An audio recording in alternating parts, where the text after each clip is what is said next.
오늘 우리에게 주신 하나님의 말씀 요한일서 5장 1절부터 5절까지 말씀입니다. 요한일서 5장 1절부터 5절까지의 말씀, 저와 함께 한 절씩 교독하시겠습니다. 예수께서 그리스도이심을 믿는 자마다 하나님께로부터 난 자니 또한 낳으신 이를 사랑하는 자마다 그에게서 난 자를 사랑하느니라. 우리가 하나님을 사랑하고 그의 계명들을 지킬 때에 이로써 우리가 하나님의 자녀를 사랑하는 줄을 아느니라.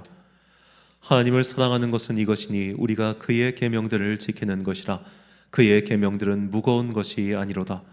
무릇 하나님께로부터 난 자마다 세상을 이기느니라. 세상을 이기는 승리는 이것이니 우리의 믿음이니라. 함께 읽겠습니다. 예수께서 하나님의 아들이심을 믿는 자가 아니면 세상을 이기는 자가 누구냐. 아멘. 선지자의 기도 90번째 시간, 진정한 신비에 이르는 기도란 제목으로 하나님의 말씀 선포하겠습니다.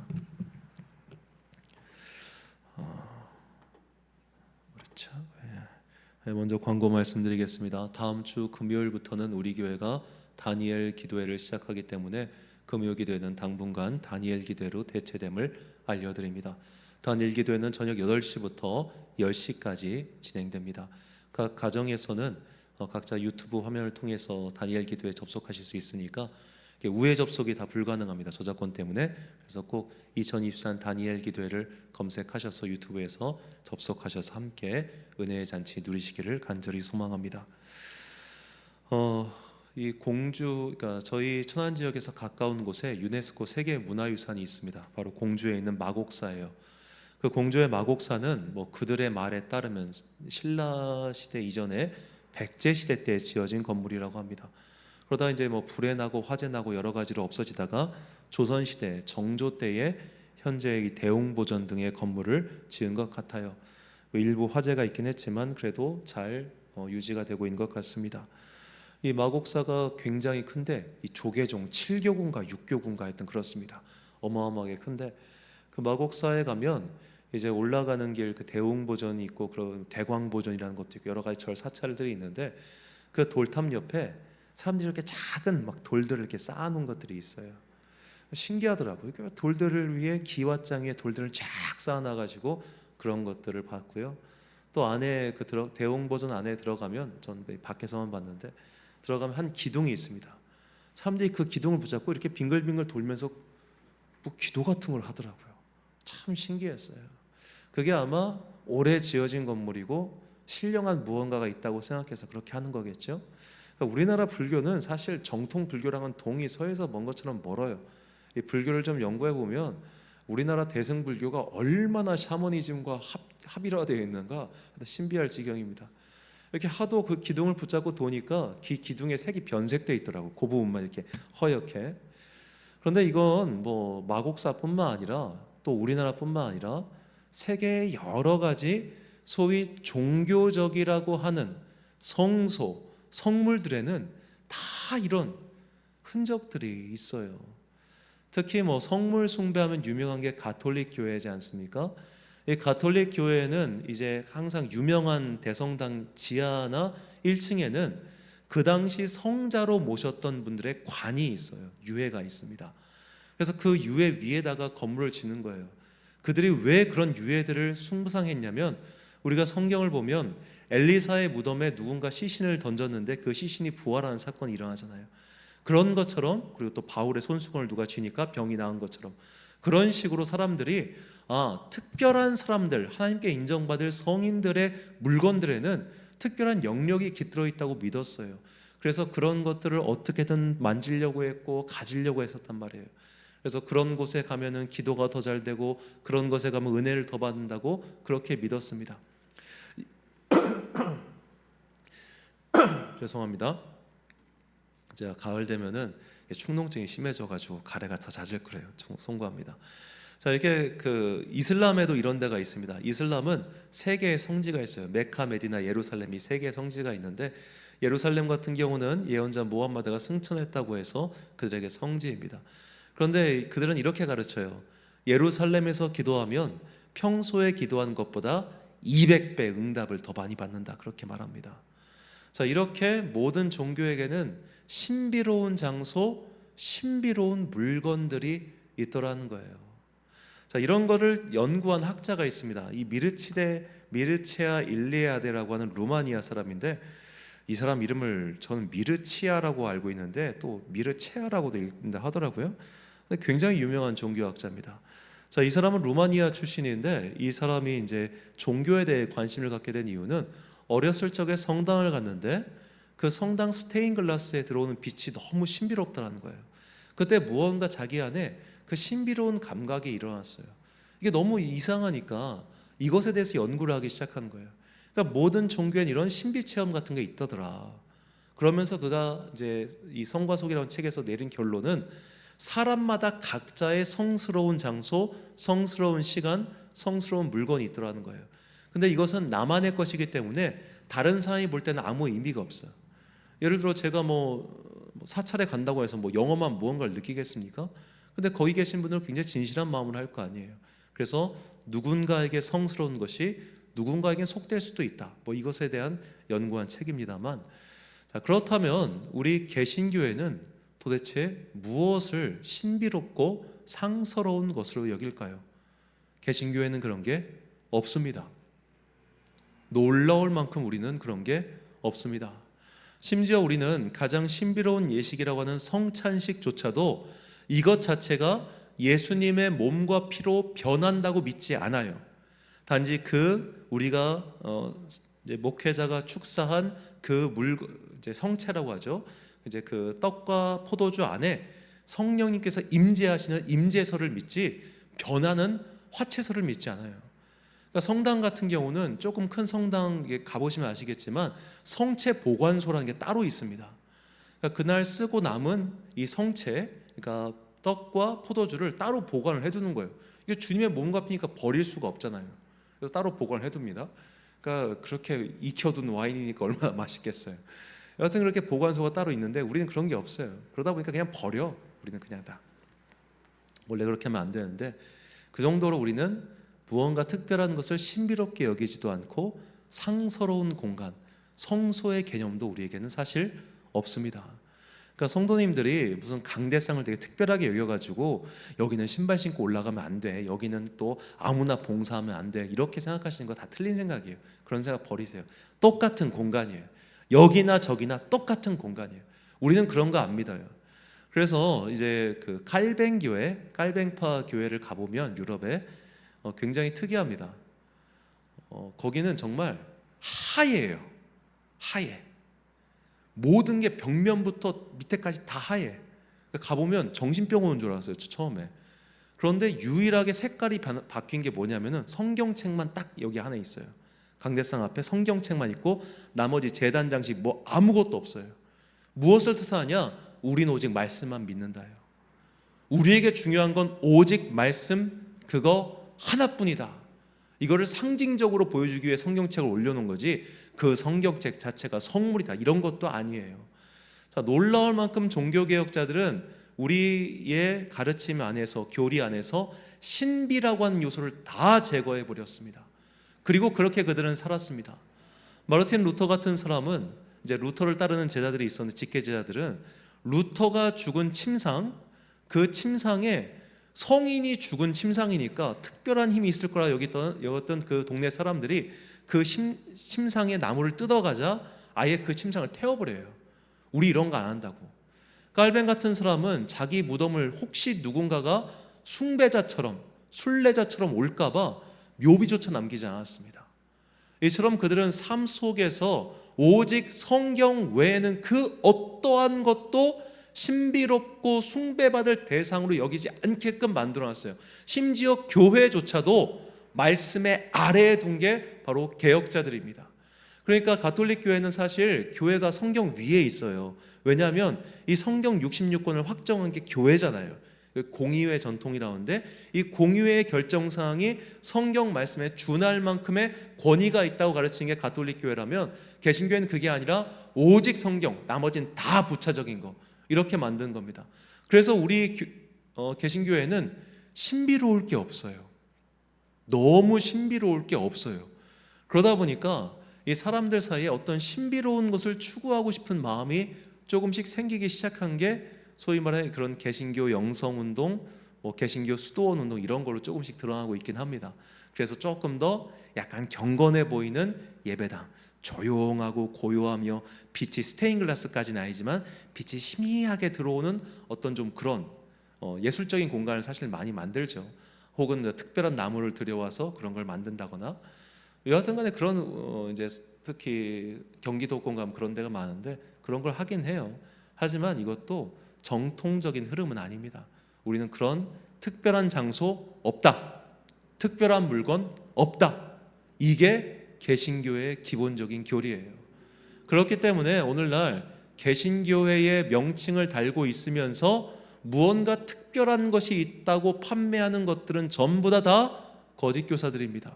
우리 목사님이 쓰시던 손수건, 우리 목사님이 쓰시던 물, 뭐 이런 거. 그러니까 만민중앙교회가 이단인 거예요. 왜 그런 데 넘어가요? 그러니까 개신교회는 신비로운 요소가 없어요.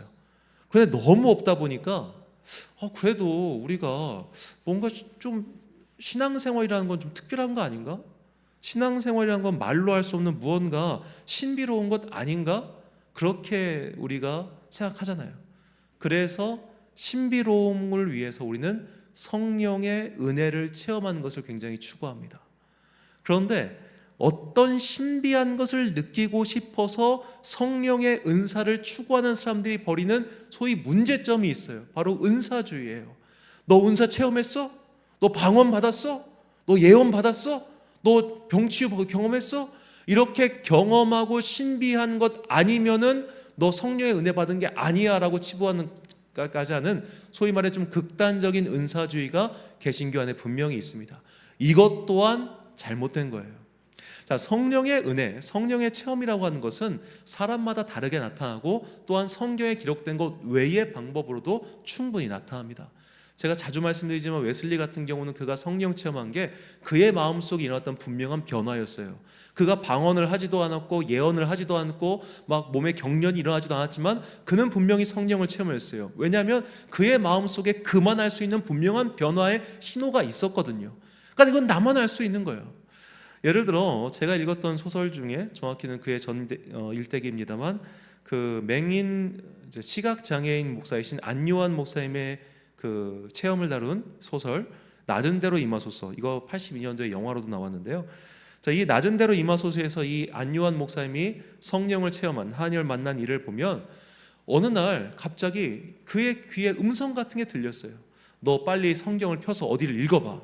그런데 그가 읽을 수가 없잖아요. 맹인이니까.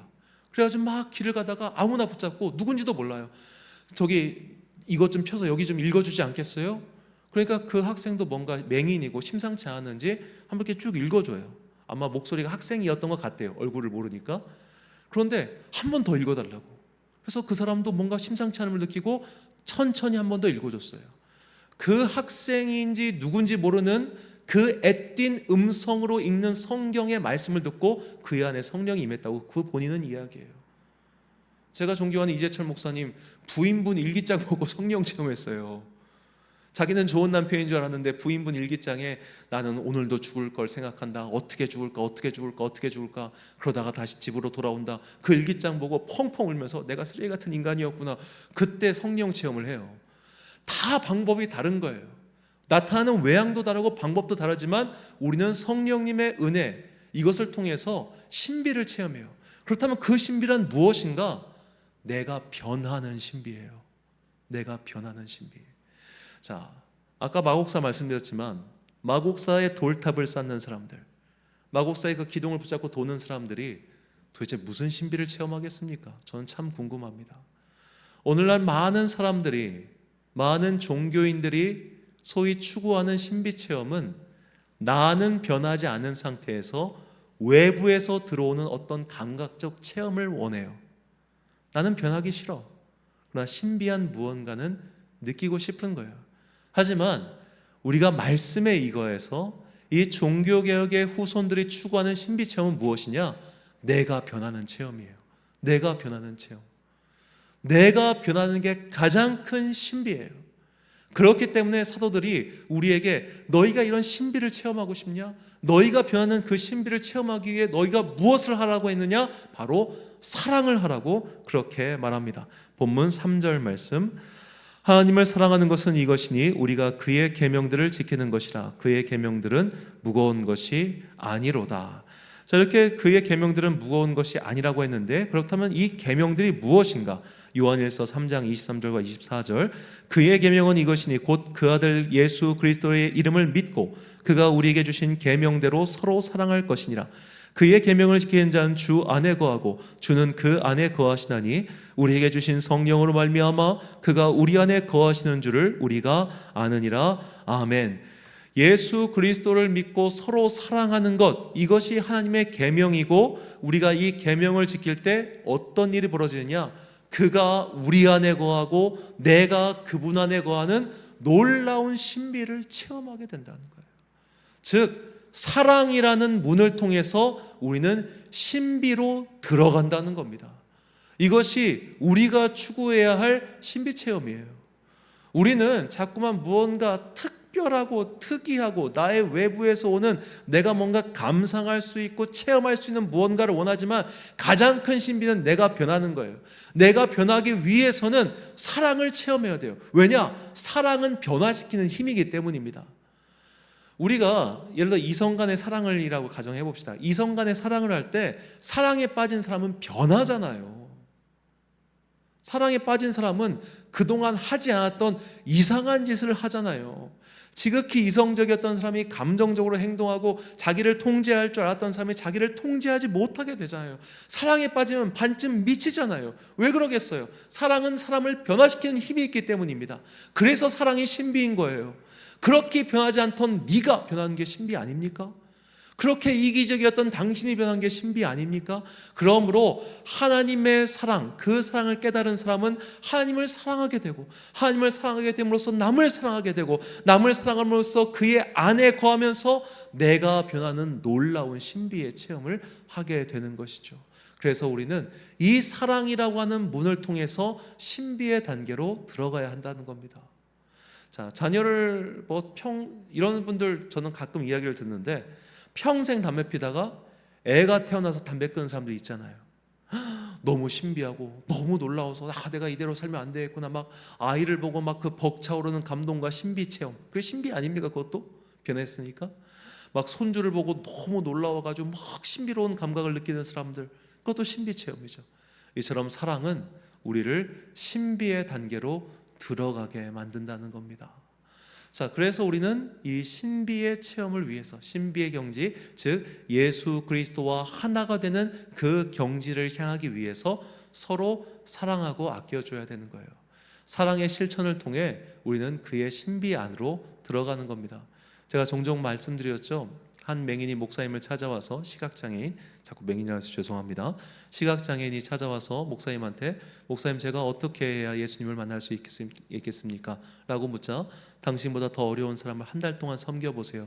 그럼 반드시 하나님을 만날 수 있습니다. 그렇게 가르쳤고 그분은 그렇게 하나님을 만났다고 말씀드렸습니다. 우리가 자주 부르는 찬양처럼 형제의 모습 속에 보이는 하나님 형상 아름다워라.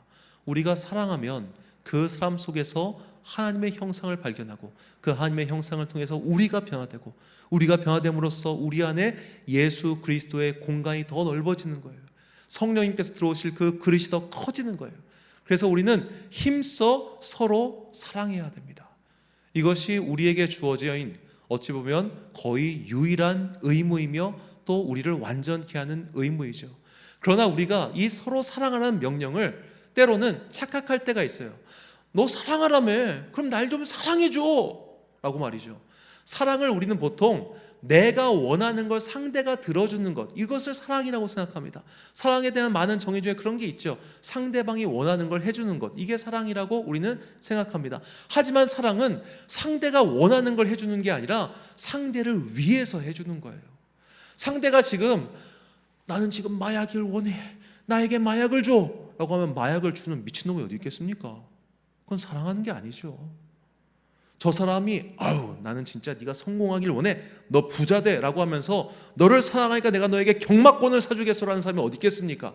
사랑하는 자에게는 독이 되는 걸 주지 않는 거예요.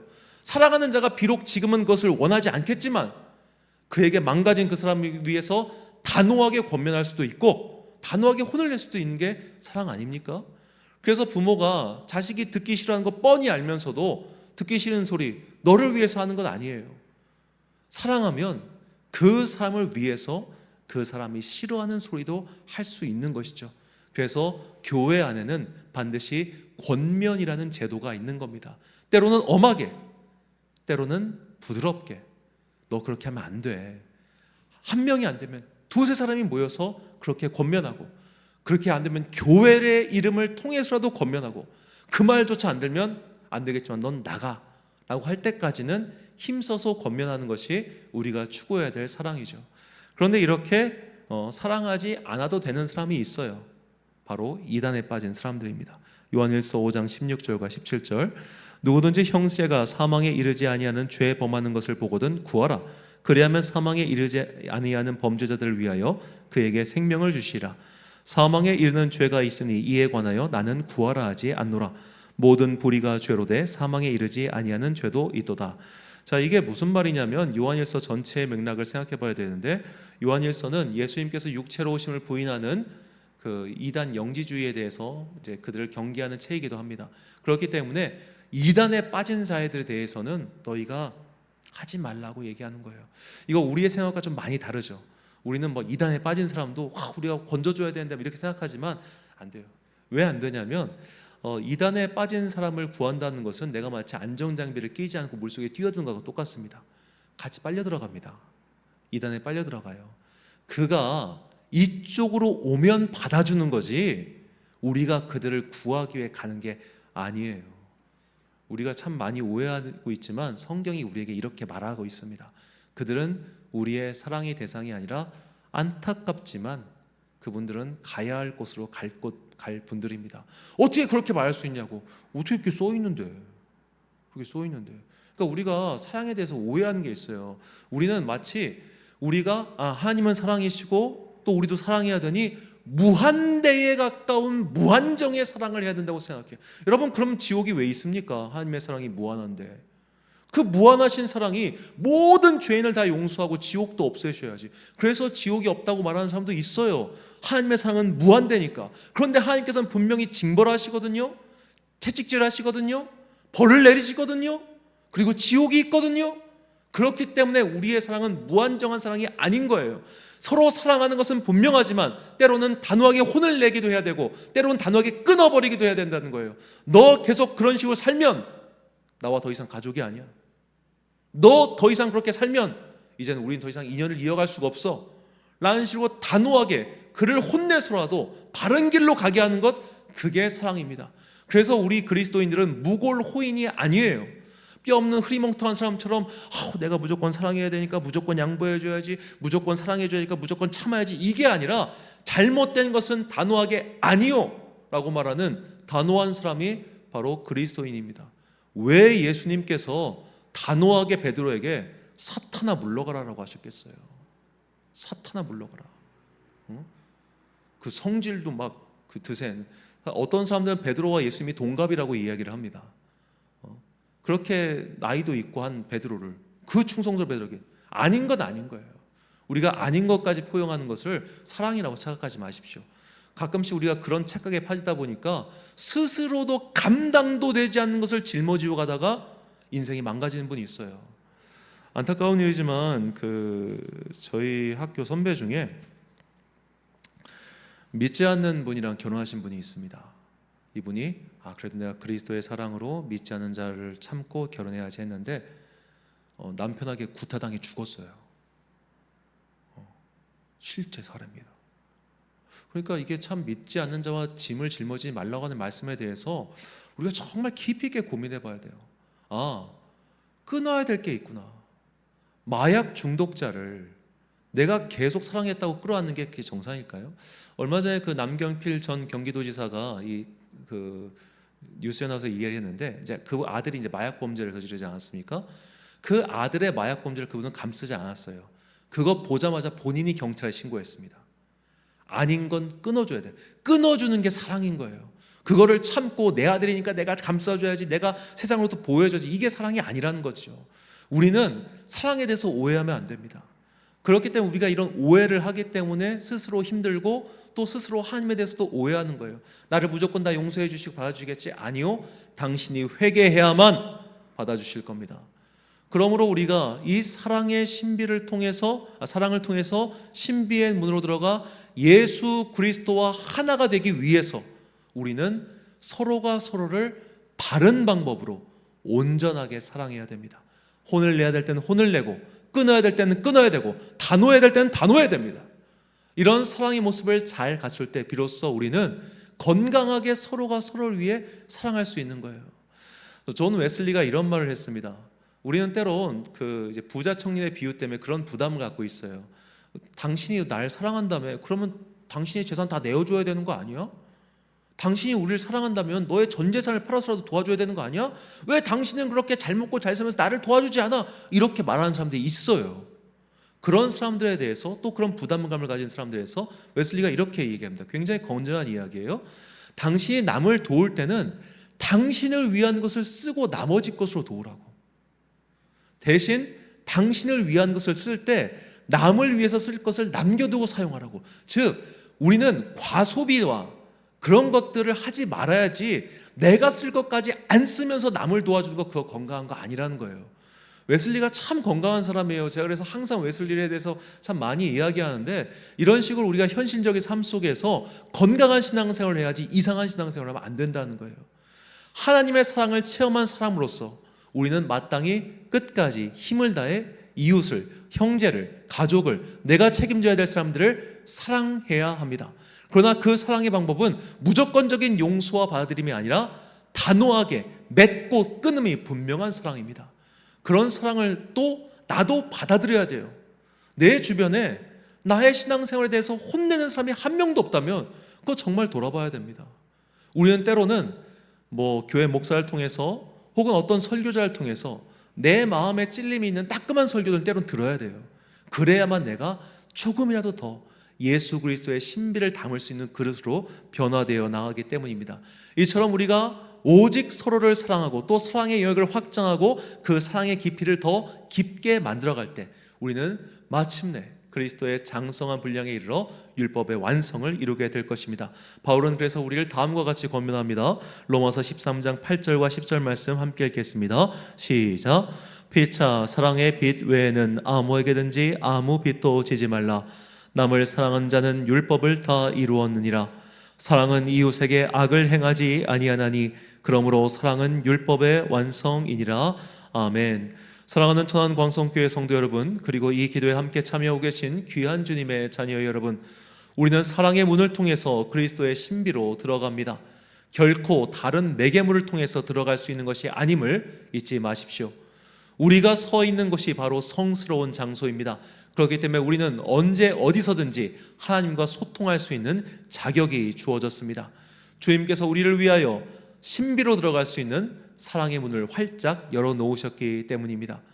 우리가 그 신비 안에 머물기를 원한다면 우리는 반드시 부름받은 나의 영적 가족들을 사랑해야 합니다. 때로는 쓴소리로, 때로는 잔소리로, 때로는 화를 내며 그들을 온전히 세워주기 위한 사랑의 길을 걸어가야 합니다. 하지만 이것은 참으로 쉽지 않습니다. 그래서 우리가 기도해야 되는 겁니다. 남들과 굳이 갈등을 일으키면서까지 이거 하고 싶은 사람 아무도 없어요. 내가 너한테 이 소리 해봤자 무슨 좋은 소리 듣겠냐 하면서 입 다물고 싶은 게 우리의 솔직한 마음이잖아요. 하지만 그럼에도 불구하고 왜 사랑의 권면을 해야 되는가? 율법의 완성을 이루기 위해서.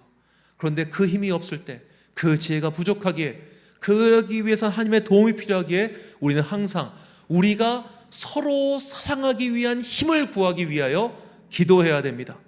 이처럼 사랑의 기도를 통해서 하나님께서 활짝 열어놓으신 그 신비의 문으로 들어가 주님과 깊은 교제를 나누는 은혜의 사람들 되시기를 예수님의 이름으로 축원합니다. 우리가 이런 사람의 사랑이 되어 신비에 머물 수 있기를 간절히 바라는 마음으로 우리 다 같이 이 찬양, 하나님의 그늘 아래 내 모든 것 내려놓고 이 찬양 올리신 후에 기도하겠습니다.